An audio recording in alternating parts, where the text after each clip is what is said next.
Welcome everyone to the grand finale of season 1 of our show, The More We Get Together, Conversations That Build Bridges, also known as the Itsy Bitsy Zoomcast. This season, we were focused on connecting practicum students to the field of early childhood education.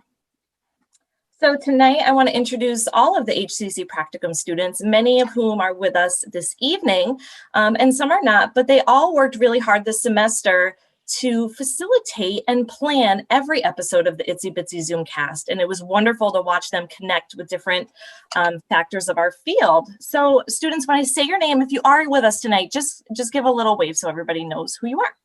Alexandra Curate, Tong Tong Gao, Inga Kondraityev,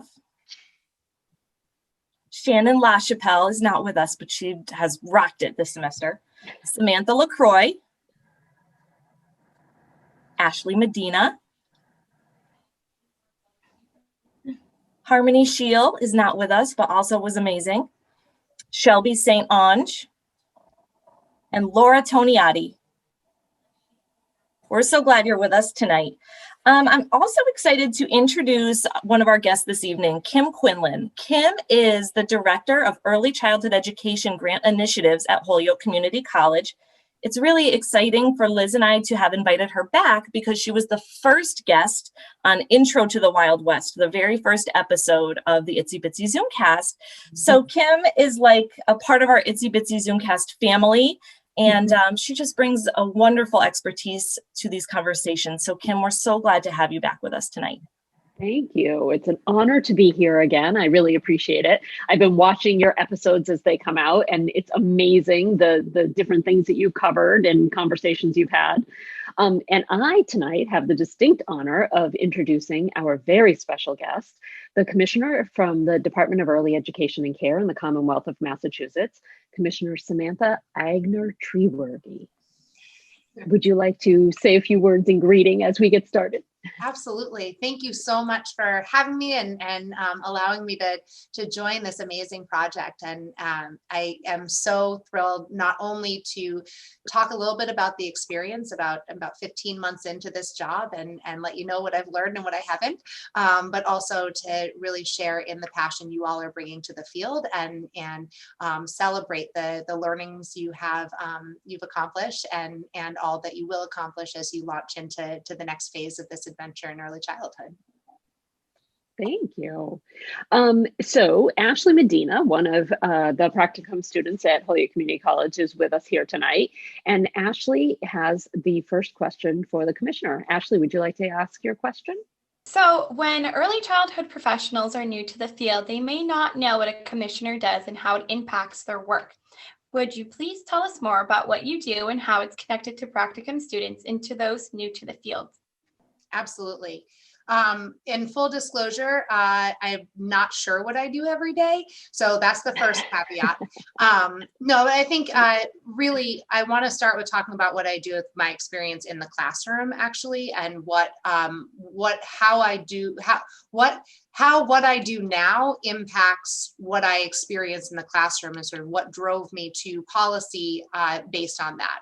So one of the things from my background, I started as a preschool teacher, did social emotional coaching, which we now call mental health coaching, and did a lot of teacher coaching and work in childcare centers. But really found that I was not patient enough for that work. And when I say that, I know it takes patience to work with kids. That's actually not where I have a lack of patience.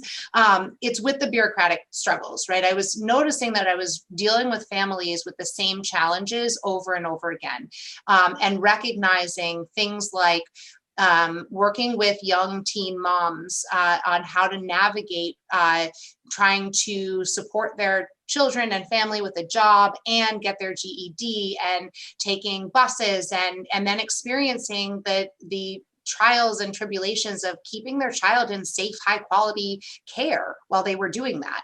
And after doing that for a few years and finding I was confronting the same challenges, I recognized that that's where my patience grew thin, is that there were bigger systems issues here that needed to be dealt with, and that the lens of being in the field and talking, understanding what was happening with families really drove me to feeling like there were bigger systems to fix, and that's where my impatience would be best used.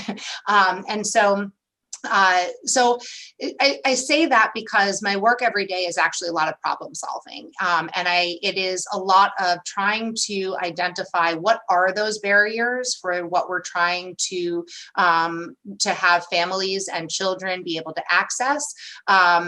And what that is high quality professionals that they can engage with, right? And so it's how do we ensure that we are removing all of those obstacles for families to be their children's first and most important teachers?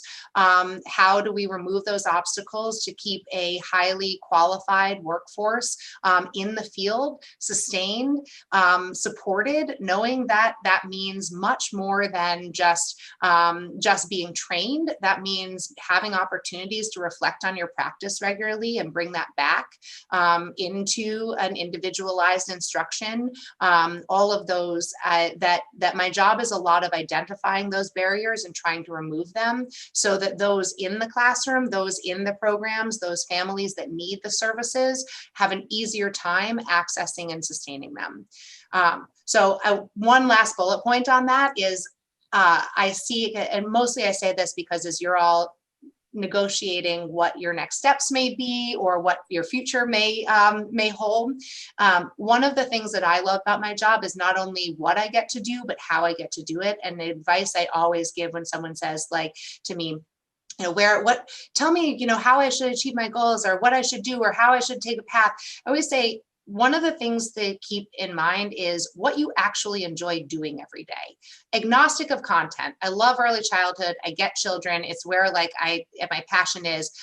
But I also would be miserable if I were doing early childhood behind a computer all day, COVID aside, behind a computer all day. And so my job is about and why I love it and why I have ended up in this type of role is it's about a third engagement, talking to people, understanding, listening, trying to figure it out, trying to push and have people understand the field better and push us towards a bigger vision. It's about a third strategy of trying to figure out okay, so which direction and what is the North Star and what's the best way and what compromises do you make along the way? And it's about third data analysis. And I spend about a third of my time behind an Excel sheet trying to understand what we're seeing. And that distribution really fuels me. Some people would hate being in front of people all day.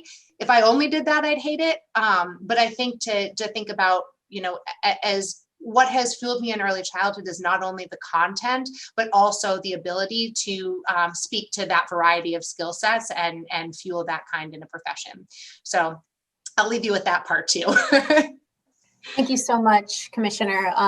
When you were speaking of vision and what fuels you, it reminds me of the first episode that we had with Kim, where she was talking about developing your own professional persona. She brought up this idea of the power of building connections and networks, which encourages continued professional development and growth, as well as deep and meaningful collaboration with others in the field. And it is this question of thinking about when you're entering the field, figuring out what it is that fuels you and what is your vision, and thinking on that and reflecting on it as you move through time and space. Yep. Yeah, it's a great question. And what is the professional persona? I think that there are a couple things that I reflect on that are what both also are how I approach the work that I think have allowed me to have a conversation at a different level. I think that first, I love details and big picture. And so being able to fluidly move from the details to the big picture is something that is actually a am, it both fuels me, but I think it is something really valuable in this role and in my professional persona to be able to talk through. Part of this is because I love systems, and I have a social work degree in system thinking and how you actually change that. So it's the question of, hearing the details about a provider in Western Mass who has a fence issue and being able to track that back to, if what we're trying to do is keep programs open and fuel them, how do we help solve that detailed issue so that that provider isn't choosing between staying open and, buying a fence for $15,000 or, having to close and give up this profession and the expertise that she is bringing to the field. And so I think that, to me, part of the real professional persona that I have built and identify at is fluidly moving between details and big picture, and being informed by it. And I think that leads to one of the other things that is, I think that I have brought uniquely to this role that my predecessor didn't have as much, and that is really being embedded in the field.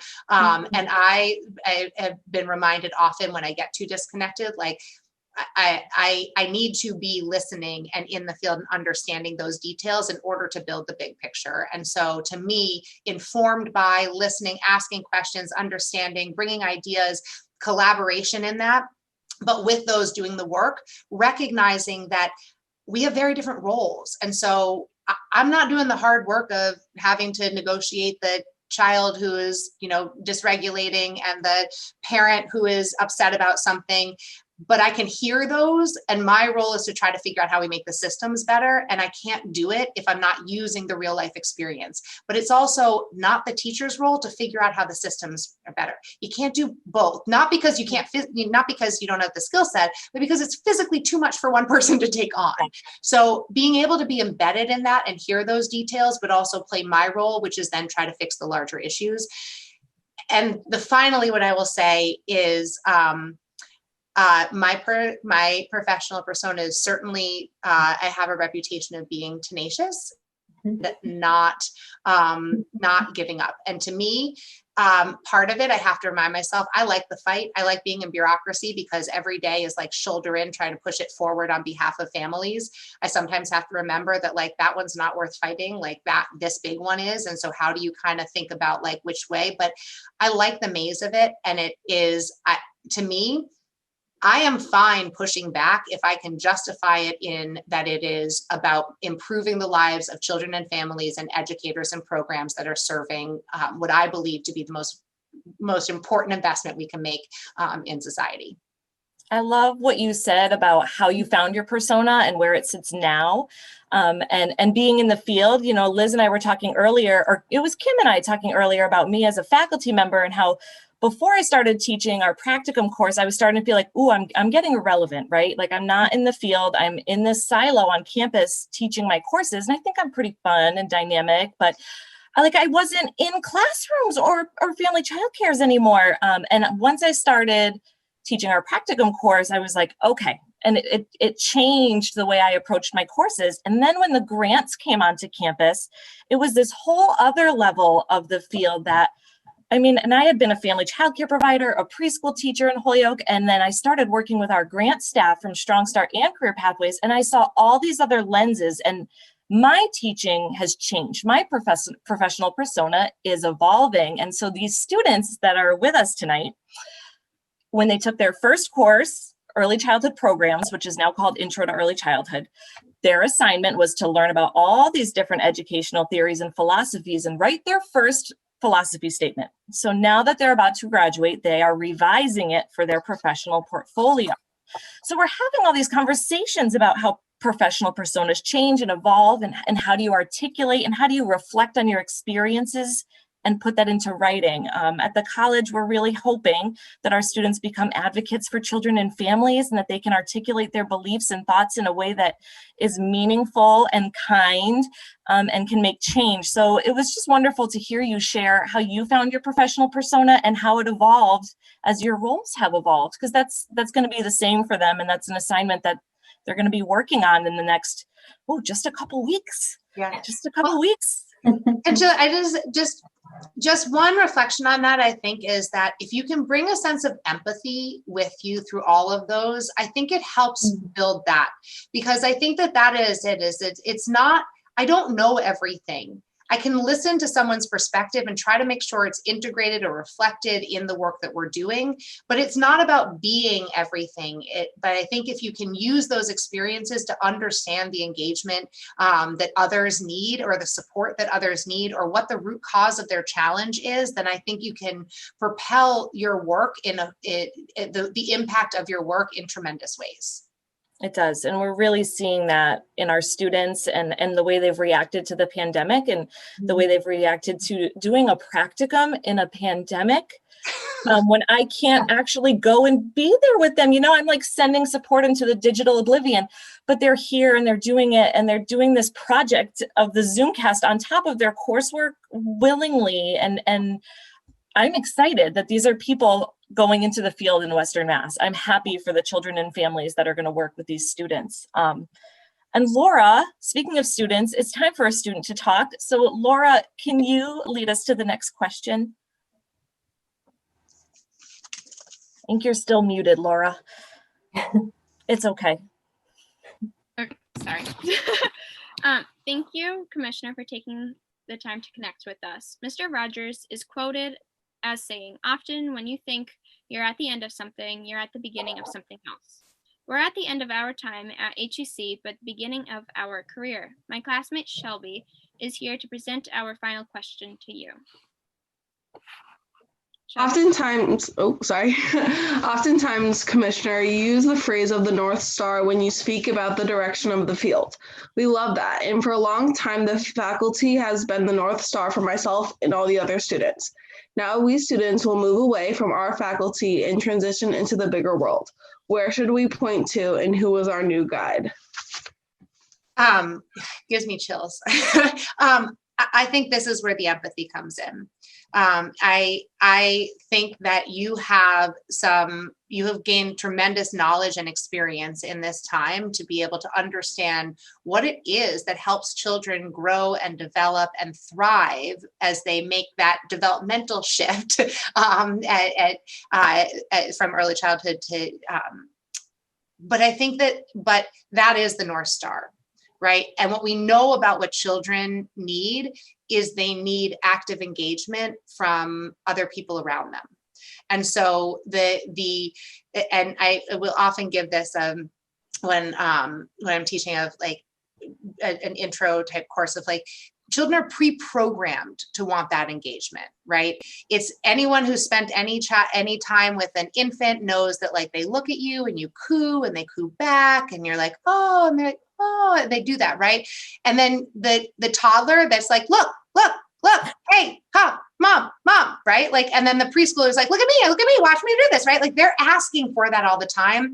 It is our job to know what that is and be responsive to it, and to help adults and people around them be responsive to it, because that's what's going to help them grow and develop.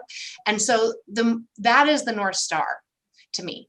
It is how do we orient not only ourselves, but our society around being able to fuel what is our future, and be able to set that up for success. And so to me, you all have the knowledge to build the North Star. I think it's letting go of the fear that it's not possible.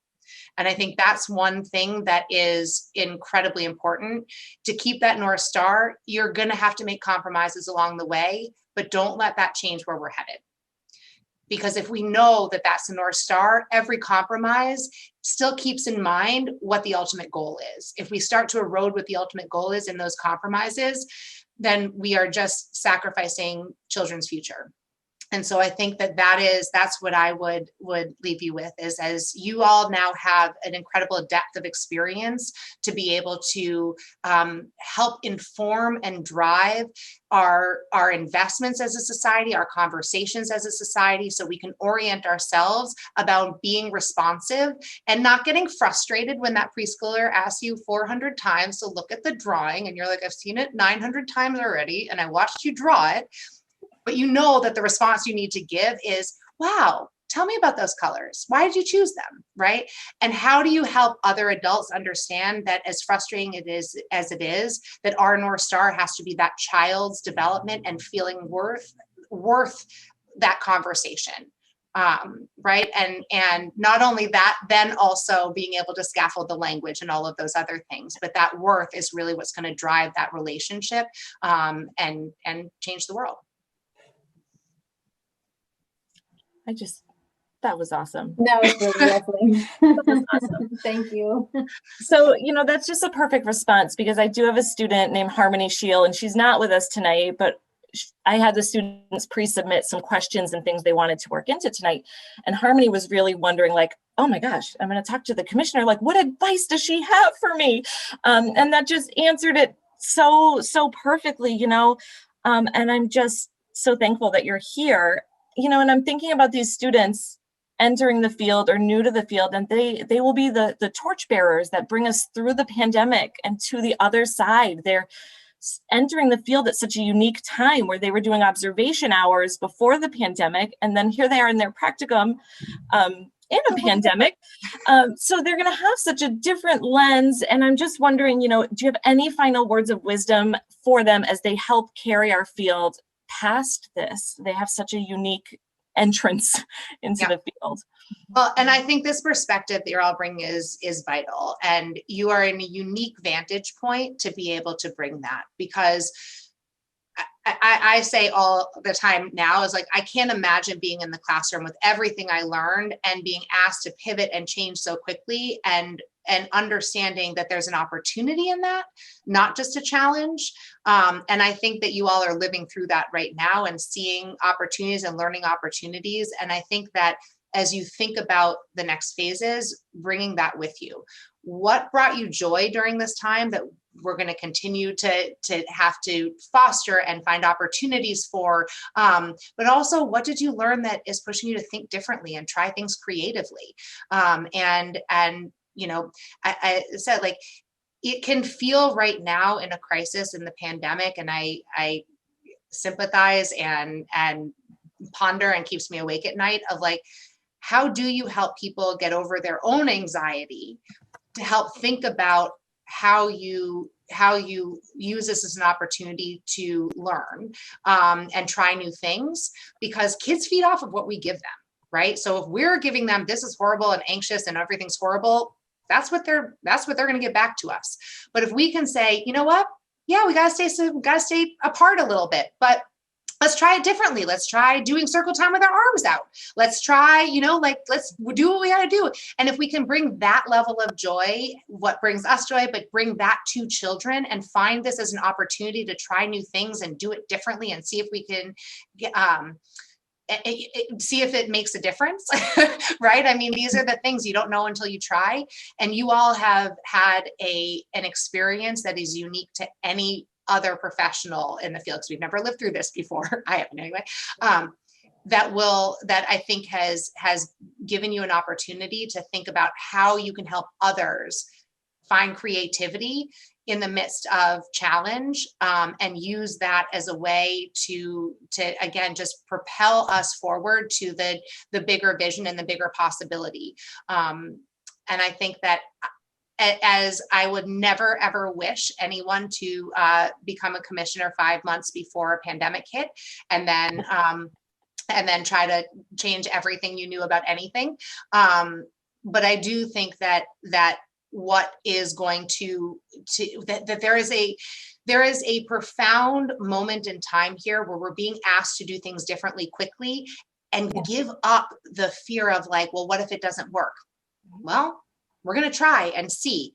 And I think that is what this field needs to be able to jump into the next generation, the next, the next era of the country, that it will have to demand us look differently in how we support children, how we support working families, how we support families all together. And I think the ideas that you're going to learn now, and the creativity that you're being forced to utilize, will only serve us well as a society as you help us guide us through that next steps. And I look at these. Oh, go ahead, Kim. No, Silly. sorry. Zoom. I was We just do going it to all say the time. the one thing that popped into my head as you were speaking, Commissioner, is that so many teachers that I've worked with over the years will get to a point in their career where they say, oh, kids just aren't the same anymore. And that is code for I'm tired and I'm not the same anymore. But I think that this group of students coming into the field at this time their creativity is going to be pushed in such a way that you will develop skills that no one before you has ever had the opportunity or the experience to develop. And I think that is going to set you guys up to be just amazing teachers as you move forward. Yep. And they are going to now be the North Star for future practicum students, because I am Yep. going to need you as mentors. Yes, indeed. That is the best moment when I get a call from someone enrolling in practicum saying, I met someone who says they'll be my mentor. And I say, oh, I had them. Because it's the most beautiful full circle to see professionals in the field mentoring students from a program they graduated from. And because you are all in this, like Kim, I know. And I Kim's was an husband. HCC early childhood student. That's awesome. And your hubby. And my husband also graduated from HCC with an early childhood degree. Wow. Yep. And I came to HCC for one course because I had to do in something that was nothing. And they said, we'll hire you because you seem okay, but you need to go to HCC and take child development. I took that one class and I was just changed. And now I get to teach at HCC. So how just lucky am I? And I look at all of you graduating, and I've been your advisor for many years, some of you, and had you in curriculum. And I just really look forward to seeing you as a colleague when you graduate soon. Well, and I think to that point of because of everything you all just said, of this unique experience you've had, that can be amplified through mentoring, through engaging. And that's what this field, I think, needs more than anything right now, is the amplification of your passion, of your excitement, of your creativity, and trying to think about how we all learn to do things differently, to Kim's point, of things that some of us have been doing for a while. And as we're being forced to act differently. And I think that your leadership in the next phases of being able to bring this experience and help others will just be transformative. You know, when I think about building bridges and making connections, this is all just sort of tying itself up for me in my mind, that the way that people have been not just surviving, but succeeding right now, or even thriving, or seeing joy with children in the classroom and coming up with vibrant and new ideas, is collaboration. And I use that word a lot, but we wouldn't be getting through this if we weren't willing to work together. And I just can't help but reflect on that, and to just sort of say to these wonderful practicum students to remember to build community for yourself in your profession. There's no reason to do this alone. There's no reason to become a silo or an island unto yourself. Find partnership. Those folks will stretch you, and they'll challenge you and move you in directions you didn't even know you could go into. So thank you. HCC is still here for you. And Strong Start is on our campus, so your professional development is still connected to HCC. And I am, when we were on campus, boy, I was always in that grants office. It's really fun in there. We're a fun group of people. Your network is going to grow and change, but your foundation of our institution is here for you. You're a part of something really, really big, and we are very lucky. I'm very lucky to have been on your journey with you. It's the finale, and I'm getting like, I know, and it's the end of our last episode of season 1. So thank you all for participating in this Zoomcast tonight. And be sure to be on the lookout for a special episode that we're going to be having in December with Holyoke Community College's president, Christine Royal, where we're going to discuss our Itsy Bitsy Zoomcast and how it's connected to the Holyoke Community College's mission statement of educate, inspire, and connect. I'm so glad that President Royal's coming on. She's so fun to talk to. Our series this evening, we're dedicating the series of Series 1 for the Itsy Bitsy Zoomcast, Connecting Practicum Students to Their Field. It is connected to Dr. Moira McGuire. Dr. Moira McGuire was the Dean of Social Sciences, Integrative Learning, and Business at Holyoke Community College, and she was our very dear colleague and friend, and she passed away on November 3rd, very suddenly, and she will be deeply missed. We really would just want to thank her. She supported us. She loved our field. She supported me. And she was so excited about this project. She loved watching the episodes, and she worked really hard on our mission to increase childcare access. And that's gonna continue. So one thing that Dr. McGuire and I shared was we both really love Montessori education. And we usually quote Mr. Rogers at the end, but I am making an exception in honor of Moira. So I'm going to quote Maria Montessori. And she said, "We shall walk together on this path of life, for all things are part of the universe, and we're all connected with each other to form whole unity." So I'm thankful for Dr. McGuire's mentorship and leadership and passion for our field, because our department is so much stronger because of her leadership. So this is dedicated to her. Thank you, Sheila. Thank you to the students who prepare these recordings. Thank you to the Holyoke Community College marketing team who edits and promotes these recordings, everyone who views and shares the Itsy Bitsy Zoomcast, and a very special thank you to our guest, Kim Quinlan, and the Commissioner for being on tonight. It's such an honor to have you here, Commissioner. We wish you all well, and we look forward to seeing you real soon. Good night.